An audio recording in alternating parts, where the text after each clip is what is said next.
এইবার তো আমি নিয়েই ছাড়বো, কেউ আমাকে দাঁড়াও দাঁড়াও, আমাদের মায়াপুরের গাছ চুরির কাহিনী এখনো শেষ হয়নি। এখানে আমাদের সবাইকেই দেখতে পাচ্ছ, শুধু মহারানীকে ছাড়া।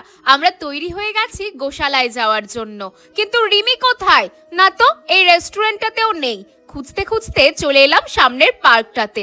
যা ভেবেছি ঠিক তাই। এই যে উনি দোল খাচ্ছেন, এসেই দিলাম একটা পিঠে। ও বাবা, তাও যাওয়ার নাম নেই। দৌড়ে একটা গাছের কাছে গিয়ে বলছে, মুমু এবারও একটা ডাল নিয়ে যাব। ওমা, এটা তো আগের বারের সেই লক্ষ্মী জবা গাছটা। জানো, আগের বারের ডালটা বাঁচেনি, তাই রিমি আরেকটা ডাল নিতে চাইছে। যাকগে, ওর কথাকে পাত্তা না দিয়ে এক প্রকার জোর করেই নিয়ে চলে এলাম গোশালায়। পরদিন সকালে শেষবারের মতো ভগবান দর্শন করতে যাচ্ছি, আর রিমি গেল পার্কে দোল খেতে। মেয়েটা এত পাজি, আমাকে উনি বলে গেল দোলনা চাপতে যাচ্ছে, কিন্তু আসলে উনি এই লক্ষ্মী জবার ডালটা ভাঙতে গেছিল। ভগবান, এবার যেন ডালটা হয়ে যায়।